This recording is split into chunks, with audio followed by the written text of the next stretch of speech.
साल 1999 Indian airlines का IC-814 Nepal के काठमांडू से दिल्ली के लिए उड़ान भरता है, लेकिन दिल्ली पहुंचने से पहले लखनऊ के आसमान में ही इसे हाईजैक कर लिया जाता है। हाईजैकर इसे अमृतसर, लाहौर होते हुए अफगानिस्तान ले जाते हैं। अपने नागरिकों को छुड़ाने के लिए भारत को 3 खूंखार आतंकवादियों को रिहा करना पड़ता है, जिनमें जैश-ए-मोहम्मद चीफ मौलाना मसूद अजहर भी शामिल था। इसी जैश-ए-मोहम्मद ने 2016 में पठानकोट एयरबेस और 2019 में पुलवामा हमले को अंजाम दिया था, जिसमें 40 CRPF जवान मारे गए थे। ऐसे ही इजरायली नागरिकों से भरे एक प्लेन को भी हाईजैक कर लिया जाता है, लेकिन इजराइल की खुफिया एजेंसी मोसाद नेगोशिएशंस करने की बजाय दूसरे देश की धरती पर खड़े उस प्लेन पर हमला करके अपने सभी नागरिकों को सुरक्षित बचा लेती है। दोस्तों, मोसाद के इस ऑपरेशन के बारे में आपको आगे विस्तार से बताएंगे, लेकिन आशा करते हैं कि आपको मोसाद की काबिलियत का अंदाजा तो लग ही गया होगा। मोसाद दुनिया की सबसे खतरनाक खुफिया एजेंसी है। जी हाँ, अमेरिका की CIA, ब्रिटेन की M16, रूस की KGB और इंडिया की RAW से भी कहीं ज़्यादा तेज़ तरार है इजराइल की ये खुफिया एजेंसी। मोसाद ने कोल्ड वॉर के समय में वो कारनामे कर दिखाए थे जो CIA और M16 तक नहीं कर पाई थी। इजराइल की ये एजेंसी दुनिया की सबसे पावरफुल एजेंसी है, जो अपने दुश्मनों को ढूंढ ढूंढ कर मारने के लिए जानी जाती है। अगर एक बार कोई मोसाद की हिट लिस्ट में आ गया तो फिर वो दुनिया के किसी भी कोने में छुप जाए, उसका बचना नामुमकिन है। मोसाद ने सैकड़ों खुफिया ऑपरेशंस को अंजाम तक पहुंचाया है। मोसाद के ये कारनामे पूरी दुनिया में हमेशा चर्चा का विषय बने रहते हैं। मोसाद का मकसद सिर्फ अपने दुश्मन का सफाया करना ही नहीं होता, बल्कि अपने दुश्मनों में एक खौफ पैदा करना भी होता है, ताकि उसके दुश्मन हमेशा इस डर में रहें कि अगर इजराइल से पंगा लिया तो मौत निश्चित है। यही कारण है कि मोसाद को पूरी दुनिया में किलिंग मशीन के नाम से जाना जाता है। मोसाद के काम करने का सीधा सिद्धांत है किल एंड फ्ली, यानी मारो और गायब हो जाओ। तो आइए जानते हैं कैसे मोसाद नाम की ये एजेंसी दुनिया की सबसे खतरनाक एजेंसी बन चुकी है, जिसकी रडार से बच पाना इसके दुश्मनों के लिए नामुमकिन है। दोस्तों, इजराइल का जन्म 1948 में हुआ था। इजराइल धर्म के आधार पर बना एक देश है जहां ज्यूज कम्युनिटी के लोग रहते हैं। वही ज्यूज जिन पर जर्मनी के तानाशाह हिटलर ने कहर ढाया था। दूसरे विश्व युद्ध के बाद बड़ी मुश्किल से ज्यूज अपने लिए एक देश बना पाए, लेकिन इस देश के अस्तित्व को लेकर हमेशा से विवाद रहा है, क्योंकि फिलिस्तीन यहाँ पर अपना दावा ठोकता है और पवित्र शहर यरूशलेम भी इजराइल में ही है, जहाँ यहूदियों के साथ साथ मुसलमानों और ईसाइयों के पवित्र स्थान भी हैं। अगर आप जानना चाहते हैं कि क्यों यरूशलेम सदियों से विवाद का केंद्र रहा है, तो आपको हमारा ये वीडियो जरूर देखना चाहिए। इजराइल के गठन के बाद दिसंबर 1949 में ऑफिशियली मोसाद का गठन हुआ था। हालांकि ये एजेंसी दूसरे रूप में पहले से काम कर रही थी। ये ब्रिटिशर्स द्वारा बनाए गए एक ग्रुप हागानाह की इंटेलिजेंस विंग थी, जिसे फिलिस्तीन में ज्यूज मिलिट्री फोर्स की मदद के लिए बनाया गया था।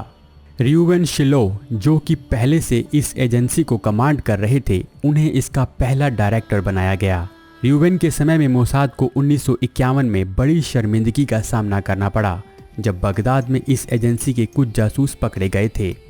1952 में इस एजेंसी की कमान इजर हैरल के हाथों में आ गई, जो कि शिन बेट के हेड रह चुके थे। इजर 1952 से 1963 तक 11 सालों तक मोसाद के प्रमुख रहे और उनके कार्यकाल में इस एजेंसी ने सफलता की बुलंदियों को छुआ। मोसाद के अलावा इजराइल की 2 और इंटेलिजेंस एजेंसीज हैं, जिनके नाम है अमन, जो कि मिलिट्री इंटेलिजेंस विंग है, और शिन बेट, जो कि इंटरनल सिक्योरिटी विंग है। मोसाद का काम मुख्य रूप से विदेशों से अपने दुश्मनों की इंटेलिजेंस को इकट्ठा करना, उसे एनालाइज करना और कोवर्ट ऑपरेशंस परफॉर्म करना है। अब आपको बताते हैं मोसाद के कुछ ऐसे ऑपरेशंस के बारे में जिन्होंने मोसाद को बना दिया दुनिया की सबसे खतरनाक एजेंसी। ये बात है 1972 के ओलंपिक गेम्स की, जो कि म्यूनिख जर्मनी में हो रहे थे। कुछ आतंकवादी ओलंपिक विलेज में घुस आए और 2 इजरायली खिलाड़ियों को मार दिया। इसके बाद 9 इजरायली खिलाड़ियों को बंदी बना लिया गया। उन्हें बचाने की कोशिश नाकाम हुई और वो भी मारे गए। इस तरह 11 इजरायली खिलाड़ी इस ओलंपिक में मारे गए। पूरी दुनिया में इजराइल को कमज़ोर दिखाने की ये एक बड़ी कोशिश थी। इस किलिंग का आरोप ब्लैक सितंबर और पैलेस्टीन लिबरेशन ऑर्गेनाइजेशन पर लगा। इजराइल ने भी कसम खा ली थी कि वो इसका बदला लेकर रहेगा। इस हमले के बाद 11 लोग मोसाद की हिट लिस्ट में जुड़ गए। बस फिर क्या था, मोसाद ने उन 11 लोगों को ढूंढ निकालने के लिए हर वो काम किया जिसे करने से पहले कोई भी 10 बार सोचता है। जेम्स बॉन्ड की तरह से मोसाद के सीक्रेट एजेंट्स ने हर उस देश के सिक्योरिटी सिस्टम को तोड़ दिया जहां उन अपराधियों के छुपे होने की आशंका थी। मोसाद के एजेंट्स अपने टारगेट को ख़त्म करने से पहले उसकी फैमिली को बुके भेजते थे जिस पर लिखा होता था, ये याद दिलाने के लिए कि हम ना तो भूलते हैं ना ही माफ़ करते हैं। इसके बाद वो टारगेट को एलिमिनेट करने के लिए हर वो काम करते थे जो शायद आपने सिर्फ फिल्मों में ही देखा होगा।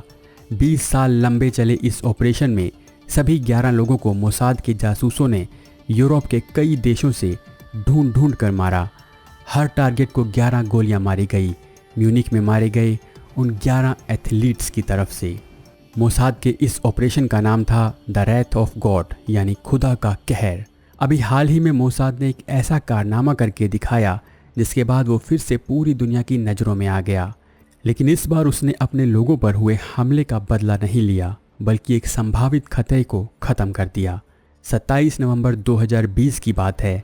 ईरान के तेहरान में दिन दहाड़े ईरान के न्यूक्लियर साइंटिस्ट मोहसिन फ़खरीज़ादे को गोलियों से भून दिया गया।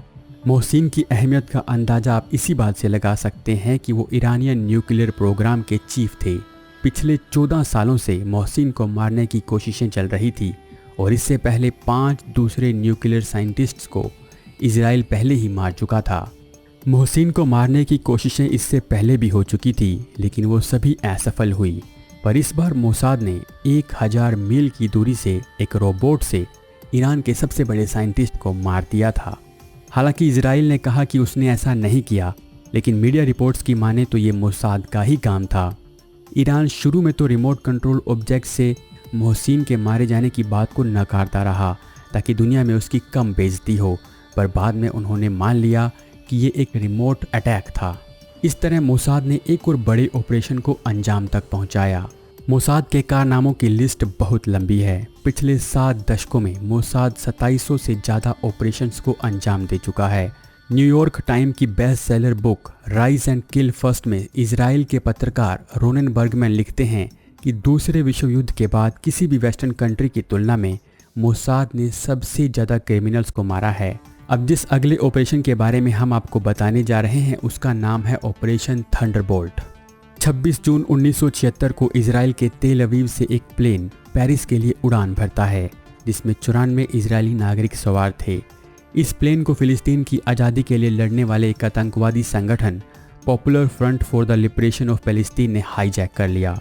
हाईजैक करने के बाद प्लेन युगांडा के एंटेबे एयरपोर्ट पर ले जाया गया, जहां युगांडा के तानाशाह इडी अमीन ने भी हाईजैकर्स का साथ दिया, जिसकी वजह से परिस्थिति बहुत गंभीर हो चुकी थी। आतंकवादियों ने होस्टेजेस को छोड़ने के बदले में अपने साथियों की रिहाई की मांग की, लेकिन मोसाद किसी भी टेररिस्ट को छोड़ने के लिए तैयार नहीं हुआ, बल्कि उसने युगांडा के एयरपोर्ट पर रेड करके 100 से अधिक बंधकों को छुड़वा लिया। इस मिशन को दुनिया के इतिहास का सबसे सफल रेस्क्यू ऑपरेशन बताया गया और दूसरे वेस्टर्न कंट्रीज़ ने भी मोसाद की बहुत वाहवाही की। हालांकि कुछ लोग मानते हैं कि किस्मत की वजह से ये ऑपरेशन सफल हुआ, पर इसे करने की हिम्मत दिखाना भी बहुत बड़ी बात थी। खैर, अब बात करते हैं मोसाद के एक और ऑपरेशन की। ऐसा नहीं है कि मोसाद हमेशा सफल ही हुआ है और उसने कभी कोई गलती नहीं की। मोसाद भले ही दुनिया भर में वाहवाही लूट चुका है, लेकिन उस पर मानवाधिकारों के उल्लंघन के आरोप भी लग चुके हैं। उसकी पहचान एक सफल एजेंसी के साथ साथ एक क्रूर एजेंसी की भी है। आइए अब जानते हैं मोसाद के उस असफल ऑपरेशन के बारे में। 1997 में मोसाद के 2 एजेंट्स कैनेडियन टूरिस्ट बनकर जॉर्डन आते हैं और हमास के एक बड़े लीडर खालिद मसाल को मारने की कोशिश करते हैं। मारने का तरीका सुनेंगे तो आपको किसी फिल्मी सीन की स्क्रिप्ट की तरह से लगेगा। मारने का हथियार था एक खतरनाक जहर जो त्वचा से शरीर के अंदर जाकर जान ले सकता था, लेकिन ये अटैक फेल हो गया और खालिद मसाल के बॉडीगार्ड्स ने 2 एजेंट्स को पकड़ लिया। उनसे जानकारी मिली कि 4 और एजेंट्स जॉर्डन के इजरायली दूतावास में भी छुपे हैं। दूतावास में इस तरह एजेंट्स के छुपे होने की बात सुनकर जॉर्डन के किंग भड़क गए। मामले को संभालने के लिए इजरायली प्रधानमंत्री बेंजामिन नेतन्याहू को खुद जॉर्डन आना पड़ा, लेकिन जॉर्डन किंग ने मिलने से इनकार कर दिया। फिर बहुत नेगोशिएशंस के बाद जॉर्डन किंग माने, लेकिन इजराइल को अपनी कैद से हमास के कुछ लोगों को भी रिहा करना पड़ा। साथ ही उस जहर का एंटीडोट भी हमास को देना पड़ा। इस मिशन में फेल होने पर मोसाद की बहुत किरकिरी हुई, पर थोड़े समय बाद वो फिर से उसी तरह एक्टिव हो गया। तो दोस्तों, ये थी मोसाद की पूरी कहानी। अगर जानकारी अच्छी लगी तो हमारे टेलीग्राम चैनल और फेसबुक पेज को ज्वाइन करें। आपसे फिर मुलाकात होगी ऐसे ही एक और वीडियो के साथ। धन्यवाद।